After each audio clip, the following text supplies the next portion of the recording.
नमस्कार, special report में आपका स्वागत है। आपके साथ मैं हूं निशा गौतम। देश में लगातार हैवानियत का घिनौना खेल खेला जा रहा है। सरकारें कानून पर कानून ला रही हैं, लेकिन कानून की धज्जियां उड़ाने वालों के हौसले इतने बुलंद हैं कि उन्हें कानून का भी खौफ नहीं है, उन परवाह नहीं है। बार बार मासूम बच्चियों की अस्मिता को तार तार किया जा रहा है।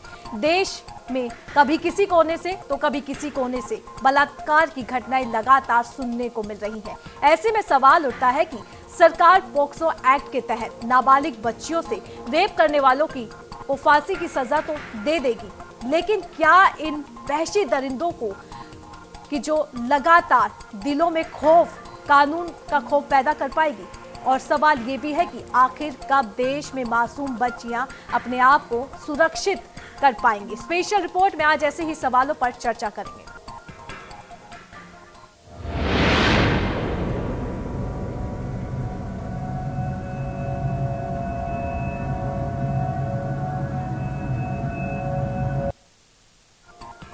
पहले उन्नाव, फिर कठुआ से गैंगरेप की घटनाएं सामने आई। देश में गुस्सा देखने को मिल रहा था। आरोपियों के खिलाफ कड़ी से कड़ी सजा की मांग की जा रही थी, तो दूसरी तरफ वहशी दरिंदे नाबालिग बच्चियों के सपनों को चकनाचूर कर रहे थे। ताजा मामला उत्तर प्रदेश के रामपुर और फिरोजाबाद का है, जहां 2 मासूम बच्चियों की अस्मिता को तार तार कर दिया गया। पेश है एक रिपोर्ट, उसके बाद चर्चा। देश में बच्चियों के साथ हो रहे अत्याचार के खिलाफ सरकार ने मौत की सजा का प्रावधान तैयार किया और किसी तरह बच्चियों पर दुराचार की घटनाओं पर लगाम लगाने की कोशिश को लेकर मोदी सरकार ने कैबिनेट में अध्यादेश को मंजूरी दी। कैबिनेट के बाद राष्ट्रपति रामनाथ कोविंद ने भी अध्यादेश पर मोहर तो लगा दी, लेकिन बलात्कार की घटनाओं पर लगाम नहीं लग पाई। आपको बता दें कि जब पीएम मोदी शनिवार को कैबिनेट में अध्यादेश को मंजूरी दे रहे थे, उसी दौरान उत्तर प्रदेश के रामपुर में 7 साल की मासूम बच्ची के साथ वहशी दरिंदे ने दुष्कर्म किया। वहीं प्रेसिडेंट रामनाथ कोविंद ने जब केंद्रीय कैबिनेट के पोक्सो एक्ट में सुधार के उस अध्यादेश पर मोहर लगाई भी नहीं थी कि उसी उत्तर प्रदेश के फिरोजाबाद में 15 साल की लड़की के साथ दुष्कर्म हुआ। रात के 2 बज रहे कुछ हो रही थी, एक पैसा बोली मम्मी पैसा लग रही तो मैं कर बरामदे में जाकर बरामदे में फुरंडा में जब पैसा करने गई तो वहाँ पे 2 लड़के छुपे रहे खड़े थे। कितने लोग थे? कितने लड़के थे? तो क्या हुआ फिर? क्या पकड़ के ले गए, इसका मुंह बंद कर रहा है, बंद करके पकड़ के ले गए। हाँ, काम बंद कर लिया। ये घटना फिरोजाबाद के नरखी थाना क्षेत्र के रामनगर गांव की है, जहां बच्ची घर से बाहर शौच करने खेत में गई और आरोपी शख्स ने उसे अपनी हवस का शिकार बना डाला। आरोपी रेप करने के बाद पीड़िता को धमकी देकर मौके से फरार हो गया और पुलिस उसे तलाशती रही। वहीं दूसरी घटना रामपुर के स्वार तहसील के माजरा हसन आरसल पार्सल गांव, जहां एक दरिंदे ने बच्ची को अपना शिकार बनाया। मासूम की चीख पुकार सुनकर आसपास के लोग मौके पर पहुंचे, जहां उन्होंने खून से लथपथ मासूम बच्ची को बेहोशी की हालत में देखा और अस्पताल पहुंचाया। एक बाला बीनने के लिए तो उस लड़के ने, एक बच्ची और थी, उस बच्ची को पानी लेने के भेज दिया। उस लड़की को पकड़ गए और उनने कहीं तरह ही मार दूँगा और उसका रेप कर दिया। और लड़की जब किसी हालात में घर आन के बेहोश होकर गिर गई। जब हम आए काटू तो लड़की बेहोश पड़ी थी। स्थानीय लोगों को देख दरिंदा भागता, उससे पहले ही ग्रामीणों ने उसे दबोच लिया और पुलिस के हवाले कर दिया। पुलिस अधीक्षक विपिन टाड़ा घटनास्थल पर पहुंचे और मामले की खोजबीन की और आरोपी को थाने ले आए। जिसमें आज थाना स्वार में सुबह सूचना आई थी कि एक बच्ची के साथ दुष्कर्म हुआ है। इस पर पुलिस ने तत्काल मौके पर जाकर अभियुक्त जो था उसे गिरफ्तार किया है। बच्ची को कुछ चोटें आई है, जिसके लिए बच्ची को अस्पताल भेजा गया है और पुलिस भी है साथ में और बच्ची का मेडिकल करवाया जा रहा है। जो अभियुक्त है उसके खिलाफ मुकदमा दर्ज कर कार्यवाही की जा रही है। आरोपी गिरफ्तार हाँ जी, इसमें मुख्य आरोपी गिरफ्तार हो गया है। एक ही आरोपी था इसमें जिसने बच्चे के साथ दुष्कर्म किया था। पहले उन्नाव और कठुआ में हुई गैंगरेप की घटना के बाद सरकार हरकत में आई और मासूमों के साथ बलात्कारियों पर मौत की सजा का प्रावधान तैयार किया। जब सरकार बलात्कारियों के खिलाफ कानून बना रही थी, ठीक उसी समय देश में 2 दरिंदगी की घटनाएं घटी। ऐसे में देखना ये होगा कि पॉक्सो एक्ट में बदलाव के बाद घटी इन घटनाओं में आरोपियों को कितनी कड़ी सजा मिल पाती है। क्या वाकई इस अध्यादेश में सरकार सख्त है, या स्थिति तो इन घटनाओं के आरोपियों को मिलने वाली सजा के बाद साफ होगी। न्यूज इंडिया के लिए रामपुर और फिरोजाबाद से नरेश कुमार और दिव्यांशु पुरी की रिपोर्ट। तो इस वक्त हमारे साथ फोन लाइन पर हमारे संवाददाता नरेश कुमार लोधी हमारे साथ जुड़ चुके हैं। नरेश, क्या लगता है पॉक्सो एक्ट के तहत ये जो मामले हैं, दरिंदगी के मामले हैं, रुक पाएंगे? क्या अध्यादेश बच्चों को सुरक्षित रख पाएगा? हाँ, 7 साल की बच्ची जिला अस्पताल में भर्ती है, जिसमें नाजुक अवस्था में चल रही है, जिसमें मोहम्मद आजम खान ने इससे जानकारी दी है और मोहम्मद आजम खान ने प्रदेश सरकार पर साधा है निशाना। इसके बाद आजम खान ने क्या कहते हैं एसपीडीएम भी यहाँ मौके पे पहुंचे हैं, जानकारी ली है। लड़की की बहुत नाजुक स्थिति चल रही है और गांव में सनसनी का माहौल है, इसलिए इस हिरासत को कम से कम फांसी की सजा होनी चाहिए। नरेश, फांसी की सजा कब होगी ये तो बात की बात है, लेकिन फिलहाल जिस तरह से लगातार नाबालिग बच्चियों को निशाना बनाया जा रहा है, उनकी अस्मिता के साथ खिलवाड़ किया जा रहा है, ये कहा जा सकता है कि योगी राज में बच्चियां सुरक्षित नहीं है। जी जी जी, बच्चियां सुरक्षित इस सरकार में नहीं है सर। इस सरकार में क्या भ्रष्टाचार चल रहा है। आजम खान इसमें क्या देखने आए और इसमें जो राज्य मंत्री है बलदेव औलख अभी तक इसमें इस लड़की को देखने नहीं आए सर। अभी कौन कौन वहां पर देखने तक नहीं गया है? सर, राज्य मंत्री बलदेव सिंह औलख अभी तक नहीं देखने आए रामपुर में इस हॉस्पिटल में इस लड़की को। मोहम्मद आजम खान, विपक्ष की पार्टी का कोई सदस्य वहां तक पहुंचा, बच्चियों से मुलाकात की? पूर्व मंत्री मोहम्मद आजम खान यहाँ पर मौके पहुंचे, जानकारी और समस्या सुनी, उस लड़की के माँ बाप की समस्या सुनाई। जी नरेश, मैं आपसे ये भी जानना चाहूंगी, क्योंकि जिस तरह से लगातार बच्चियों के साथ घटनाएं देखने को मिल रही हैं, हालांकि सरकार अध्यादेश लेकर आई है, नाबालिग बच्चियों से अगर रेप की घटना सामने आती है तो उनके खिलाफ सख्त से सख्त कार्रवाई की जाएगी। हालांकि 12 साल की बच्ची के साथ रेप की घटना होती है तो आरोपी को फांसी की सजा दी जाएगी। क्या लगता है इस अध्यादेश के बाद कानून का खौफ होगा अपराधियों के दिलों में? नहीं, कानून का कोई खौफ नहीं है। अपनी सर चला रहे हैं ये लोग, कोई खौफ नहीं है। इस टाइम प्रशासन ने थोड़ा अपना काम दिखाया है, एसपी साहब ने उसे गिरफ्तार कर दिया गया और जेल भेजने की चल रही है उसकी तैयारी। जी नरेश, जिस तरीके से लगातार ये मामले देखने को मिल रहे हैं, आप हमारे साथ बने रहिए। इस वक्त हमारे साथ कल्पना रजौरिया, समाज सेवी भी हमारे साथ जुड़ चुकी है। मैम, आपका बहुत बहुत स्वागत है न्यूज इंडिया में। थैंक यू मैम, लगातार जिस तरह से ये रेप की घटनाएं देखने को मिल रही हैं, नाबालिग बच्चियों की अस्मिता को तार तार किया जा रहा है, हमने और आपने देखा है कि कानून तो बहुत आ चुके हैं ताकि अपराधियों के दिलों में कानून का खौफ पैदा किया जा सके, लेकिन ऐसा लगता बिल्कुल भी नहीं है, ऐसा होता नहीं दिख रहा है कि जो अपराधी हैं उनके दिलों में कानून का खौफ है। अगर खौफ होता तो ऐसी घटनाएं देखने को ना मिलती। बिल्कुल सही कह रहे हैं आप। जी, क्या लगता है आपको? जी, मेरे को भी बिल्कुल, मैं आपसे सहमत हूँ कि केवल कानून के खौफ से कुछ नहीं होगा। एक तो जो कानून है पहले भी रहा है और फांसी की सजा अन्य बातों में भी रही है, तो क्या वो अपराध रुक गए? तो इसी तरीके से आप 12 साल से कम की आयु की बच्ची के साथ बलात्कार होता है तो उसे फांसी की सजा अच्छा है, बेहतर प्रयास है, लेकिन वो फांसी की सजा किसी को ना एक एग्जाम्पल के तौर पे नहीं दिखाई देती है। हमारा कानून बहुत लचीला है। एक्चुअली अगर आप मेरी तरफ से समझें तो मैं तो ये कहूंगी कि जब दंड दिया जाता है, वो दंड जब सामने वालों को दिखाई देता है तो वो उससे प्रभावित होते हैं और वो डर जाते हैं कि यदि हमने यही गलती की तो हमें यही दंड मिलेगा, और दंड जितना भी खौफनाक हो यदि वो सामने है तो उसका डर बनता है। अब फांसी की सजा दी गई, लेकिन अगर मेरे विचार से देखा जाए तो यदि ये फांसी सार्वजनिक तौर पे दी जाए, अगर बीच चौराहे पे किसी को टांगा जाए और उस पर फांसी दी जाए, तब वो जाके समझे, लोग पूछे क्यों फांसी दी जा रही है, अरे उसने बच्ची के साथ दुष्कर्म किया इसलिए फांसी। तो जो लड़के वहां पे यंग जनरेशन जो ये साइट्स वगैरह देख करके, ब्लूप्रिंट देख करके इस तरफ प्रेरित हो रहे हैं, वो लोग शायद एक खौफ मानने लगे कि हमने ऐसी कोई भी गंदी हरकत की तो हमें भी ऐसे ही फांसी दे दी जाएगी। तो एक मैं ये मानती हूँ कि एक एग्जाम्पल सेटअप करना पड़ेगा हमें। जब दिखने लगेगा कि क्या हमारे साथ हो सकता है, गलत का परिणाम कितना गलत हो सकता है, परिवार वाले देखेंगे कि मेरे बच्चा भी यहाँ हो सकता है, तो वो समझाएंगे बेटा ये देखिए ये एग्जाम्पल है, इसके साथ फांसी इसलिए दी जा रही है इसको क्योंकि इसने किसी महिला के साथ छेड़छाड़ की या इसने उसके साथ दुष्कर्म किया। तो मेरा अपना पर्सनल व्यू है कि इसको थोड़ा सा और निकाला जाए कानून को बाहर और दिखाया जाए, प्रदर्शन किया जाए इसका। जी, इस वक्त हमारे साथ हमारे संवाददाता दिव्यांशु पुरी भी हमारे साथ जुड़ चुके हैं। दिव्यांशु, क्या लगता है ये पॉक्सो एक्ट लाकर सरकार लोगों के दिलों में कानून का खौफ पैदा कर पाएगी? क्या नाबालिग बच्चों के साथ लगातार जो घटनाएं बढ़ रही हैं वो रुक पाएंगी?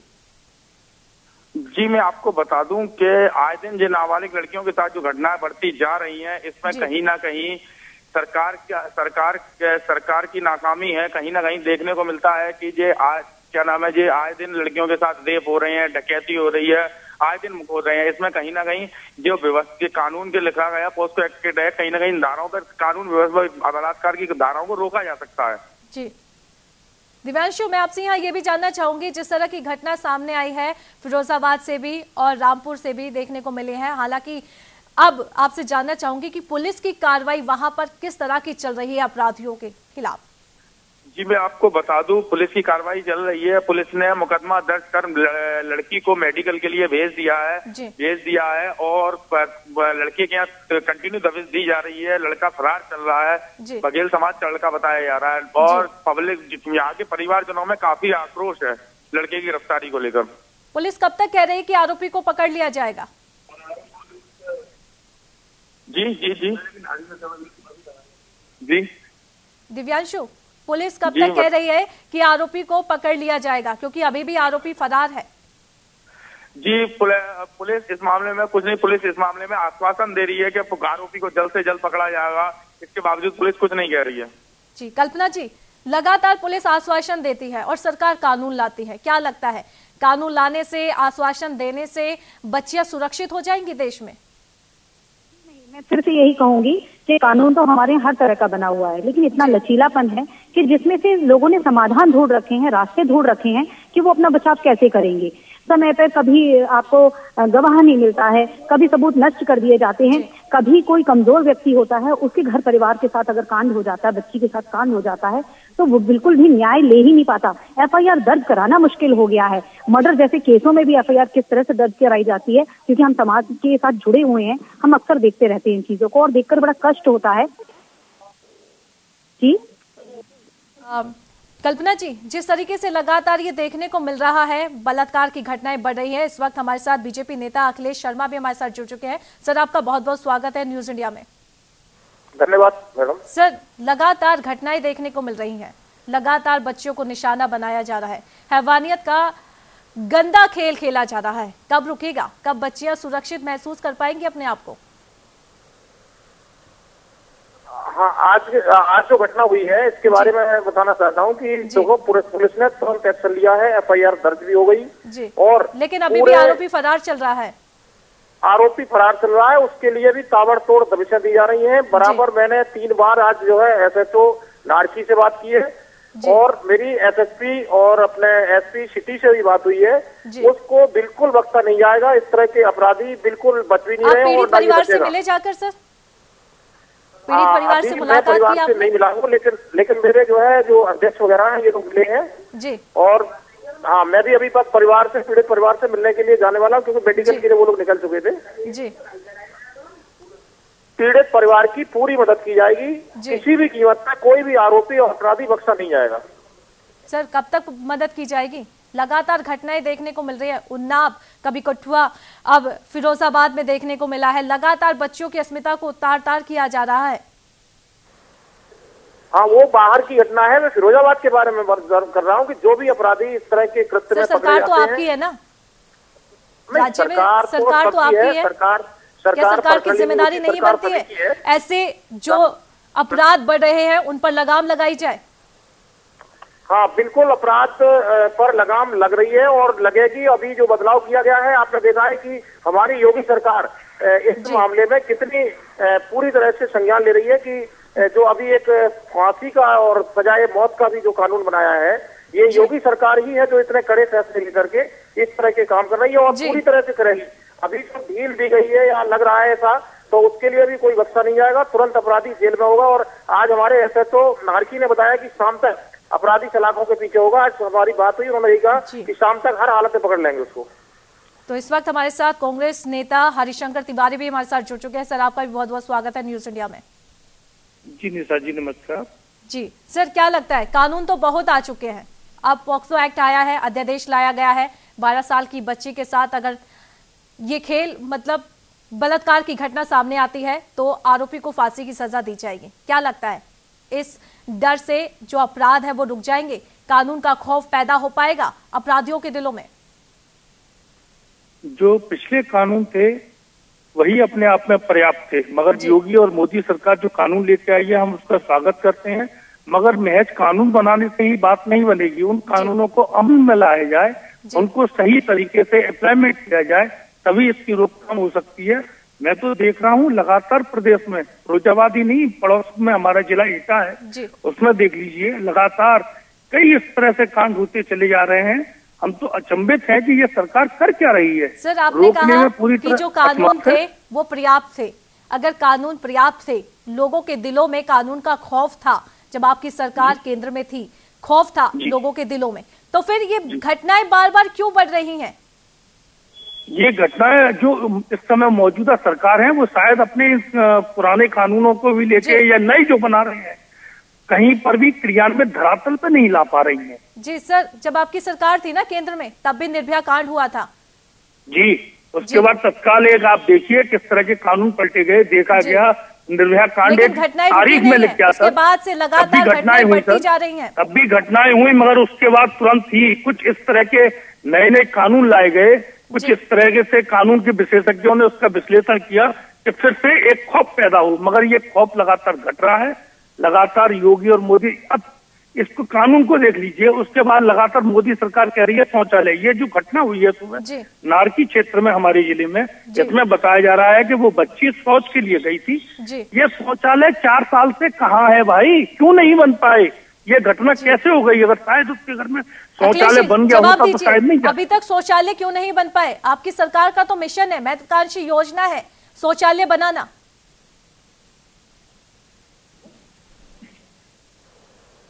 हेलो जी, अखिलेश जी जवाब दीजिए। हाँ, सरकार के द्वारा शौचालय हर गांव में, हर देहात में लगातार बन रहे हैं, अभी भी निर्माण चल रहा है। इस बात की भी जांच CDO और अपने DM साहिबा द्वारा कराई जाएगी कि इसके घर में शौचालय क्या है नहीं, अगर है तो उसमें हो सकता है, कई जगह ऐसा भी देखा जाता है। सर, अगर शौचालय होता तो बच्ची शौच के लिए बाहर क्यों जाती? आप खुद ही सोचिए। ऐसा हमने कई घरों में देखा भी है कि शौचालय होते हुए जो कुछ लोग जो है अभी बाहर जाते हैं, अवेयरनेस की कुछ कमी भी ऐसा है, उसका भी हम लोग पता भी लगवा रहे हैं। पूरा इस विषय पे जांच होगी कि अगर शौचालय इनका नहीं है तो क्यों नहीं है, और अगर है उसकी भी जांच चलेगी और बराबर एक एक बिंदु की जांच होकर के अपराधी और आरोपियों को छोड़ा नहीं जाएगा। मैं इस वक्त कल्पना जी के पास जाना चाहूंगी। कल्पना जी, केंद्रीय मंत्री हैं संतोष गंगवार, कहते हैं कि एक आध तो रेप की जो घटनाएं वो हो जाती हैं। विवादास्पद बयान उनका सामने आया है। उसके बाद हालांकि पॉक्सो एक्ट उससे पहले सरकार लेकर आई, नाबालिग बच्चियों के खिलाफ अगर इस तरह की घटनाएं देखने को मिलती हैं तो अपराधी को सजा दी जाएगी, कड़ी से कड़ी सजा दी जाएगी। क्या लगता है, जब मंत्री ही ऐसे बयानबाजी करेंगे तो कानून का खौफ पैदा हो पाएगा लोगों के दिलों में? कहा जाएगा कि हल्का बयान है, घटनाएं होती हैं, लेकिन हम जो जिम्मेदार व्यक्ति हैं उनको ये नहीं कहना है कि घटनाएं होती हैं, हमें तो ये कहना है कि अब घटनाएं आगे नहीं हो पाएंगी, हम ऐसे कदम उठाएंगे। तो हमें प्रयासरत रहना चाहिए, पॉजिटिव बात करनी चाहिए, पॉजिटिव संदेश देना चाहिए। अगर हम इसी तरह से नकारात्मक बातें करेंगे तो हम जो पब्लिक है, आम पब्लिक है, उसका तो बिल्कुल सरकार से भरोसा ही उठ जाएगा। फिर कहाँ किसका मुंह देखेंगे सब लोग? हमें ये प्रयास करने होंगे किसी भी तरह से। और केवल मैं तो ये नहीं कहती कि पुलिस की ड्यूटी है, केवल गवर्नमेंट की ड्यूटी है, ऐसा नहीं है। ड्यूटी तो हम हर व्यक्ति की है, हर नागरिक की है। बच्चे हमारे भी हैं, घर में हर घर में महिला होती है, तो क्यों ना हम लोग नैतिकता को इतना जागृत करें, हम अपने बेटों को इतना सुशिक्षित करें, इतना नैतिक उनके अंदर गुण भरें, जिससे हमारा बच्चा आंख उठा के किसी की बेटी को गलत नजर से ना देखे। तो ये जिम्मेदारी सबसे पहले हमारी नागरिकों की है। और नेता लोगों को बयान देते वक्त जरूर सोचना चाहिए कि आप जो बयान बोल दे रहे हैं उससे आम जनता के मानसिक स्थिति पे क्या प्रभाव पड़ने वाला है। जी अखिलेश जी, मैं आपको बता देती हूँ कि संतोष गंगवार का क्या बयान सामने आया था।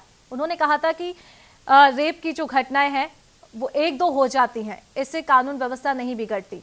आप मुझे बताइए कि अगर मंत्री जी ऐसा बयान देंगे, क्या शोभा देता है उनके लिए? क्या मतलब योगी राज में अब ऐसा होता रहेगा, या फिर केंद्र में आप ही की सरकार है और केंद्र में वो मंत्री भी है और ऐसी बयानबाजी करते हैं, इससे सरकार की छवि धूमिल नहीं होगी? ये उनका खुद का बयान है और मैं इस बयान से बिल्कुल सहमत नहीं हूँ और कोई भी व्यक्ति भी इससे सहमत नहीं होगा। इस तरह का बयान मैं भी कहूंगा कि ठीक नहीं है।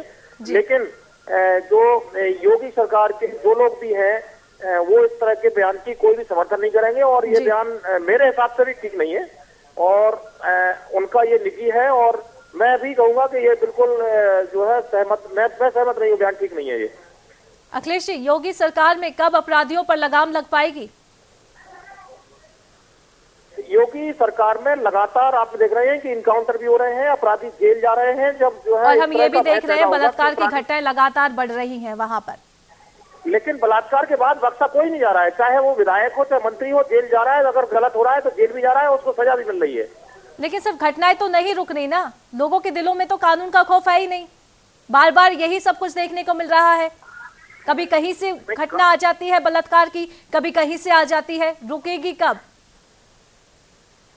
नहीं, घटनाओं पर अंकुश बराबर लगाया जा रहा है। इस तरह के जो है लोग जब बख्शे नहीं जाएंगे तो निश्चित रूप से खौफ आएगा और ये आप लोगों को भी पता है कि ये विकृत मानसिकता के लोग इस तरह के जो कृत्य करते हैं इनको पूरी तरह से दंडित किया जाने लगा है और इनमें खौफ कुछ पुराने समय में भी ढील डाली गई थी और जो हमारे नेताओं, जो पुरानी सरकारों के नेता थे वो कहते थे कि बलात्कार तो हो जाता है और लड़के गलतियां करते हैं, इसकी बात नहीं है ना। तो ढील देने वाले हमारी सरकार में कोई भी नहीं है, हमारी सरकार में सीधे जेल भेजा जाता है। जी, तो मैं इस वक्त कांग्रेस नेता हरिशंकर तिवारी के पास जाना चाहूंगी। सर, क्या लगता है योगी राज में कानून का डर होगा लोगों के दिलों में? अभी लगभग 1 वर्ष होने जा रहा है, अभी तो इस तरह का कुछ प्रतीत नहीं हुआ जी। यहाँ पर कई पोर्टल बनाए गए हैं, कोई जन सुविधाएं बनाई गई हैं, ठीक है, जनता के लिए बहुत से ऐसे कार्य किए गए हैं जिनसे जनता को सहूलियत हो। जनता की शिकायत सुन लेना कार्य नहीं है, उस शिकायत के ऊपर अमल हो, यही सबसे बड़ी कामयाबी है, तभी कुछ हो पाए। सर, शिकायत सुन लेना काफी नहीं है अखिलेश जी, उन पर अमल भी होना चाहिए। कब तक होगा ऐसी शिकायतों पर अमल? नहीं, शिकायत में आपने देखा है जो भी रिपोर्ट दर्ज हुई है उस पर तुरंत कार्रवाई हुई, अपराधी जेल भी गए हैं और इसके लिए भी जो आज घटना हुई है इसके लिए भी कहा है बिल्कुल शाम तक ये पकड़ा जाएगा। इसको पकड़ने में तो शिकायत पर अमल, यही तो अमल है। और मतलब और किस तरह का अमल ये लोग चाहते हैं? अमल तो कोई भी अगर अपराध होता है और उसको तुरंत सजा मिलती है और कड़ी से कड़ी सजा मिलती है। हमारे लोग या सरकार यही तो कर सकती है और वो पूरी तरह से हो रहा है। क्या लग रहा है आपको हरिशंकर जी, हो पाएगा जो आश्वासन नेताजी दे रहे हैं वो हो पाएगा? अपराधी को पकड़ा जाएगा शाम तक? क्योंकि अभी भी पुलिस के हाथ खाली हैं। मीडिया वाले जानते हैं इनके जो विधायक रहे हैं उनके बलात्कारी की FIR दर्ज होने के लिए कितना बवाल रहा। पूरी सरकार उनके विधायक के लिए CBI से लेकर यहाँ तक हर जगह पर मोर्चे ने विधायक जी का सपोर्ट किया। आप भी समझ सकते हैं इनके क्रियाकलाप किस तरह से हैं। ये हर चीज को एक राजनीतिक मुद्दे से पब्लिक के आगे ये दिखाना चाहते हैं कि हम बहुत ही सेफ हैं, हम बहुत ही जनता के हित की रक्षा करते हैं, मगर हकीकत में ये कुछ नहीं करते। ये केवल बोलते ज्यादा है, काम कम करते हैं। कल्पना जी, क्या लगता है, मंत्री बयान देते हैं, आश्वासन देते हैं, लेकिन अपराधियों के दिलों में कानून का खौफ बिल्कुल नहीं है। बार बार बच्चियों के साथ ऐसी घटनाएं दुर्भाग्यपूर्ण है, सोचते हुए भी डर लगता है। बच्चियां घरों से निकलने से पहले ये सोचेंगी कि उन्हें घर से बाहर निकलना है या नहीं। छोटी छोटी बच्चियां हैं, अभी तो उनकी पूरी जिंदगी बाकी है। अगर ऐसी घटनाओं का वो सामना करेंगी तो कैसे आगे बढ़ेंगी?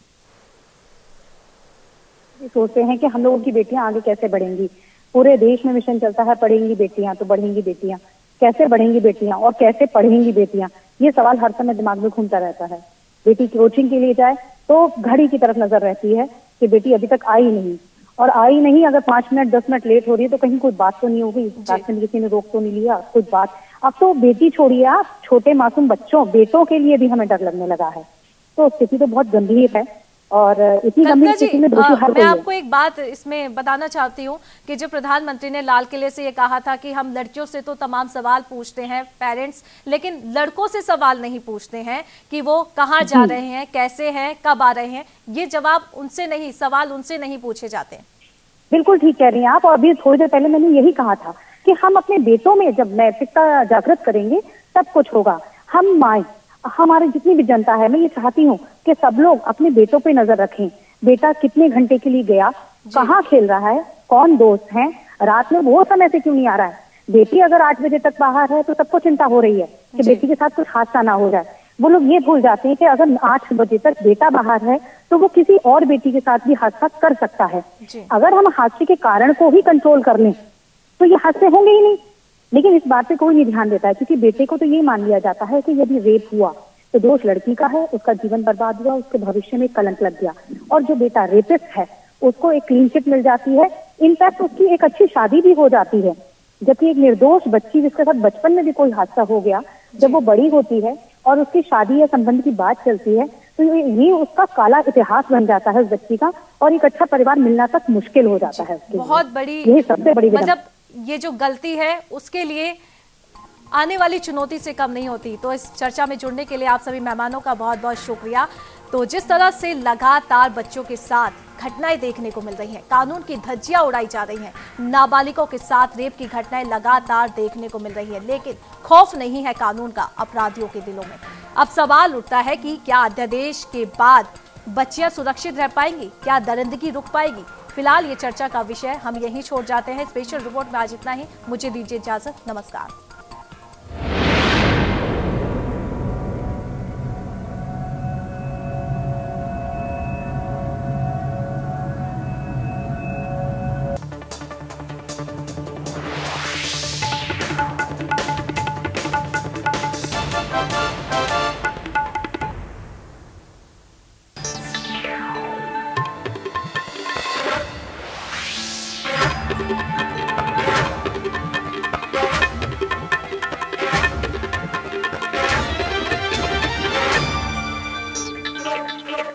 आप हमारे चैनल को YouTube पर सब्सक्राइब कर सकते हैं न्यूज इंडिया निम्स पर। इसके अलावा आप ट्विटर पर भी हमें न्यूज इंडिया 17 पर फॉलो कर सकते हैं। फेसबुक पर आप newsindia.nimsuni पर हमें लाइक कर सकते हैं।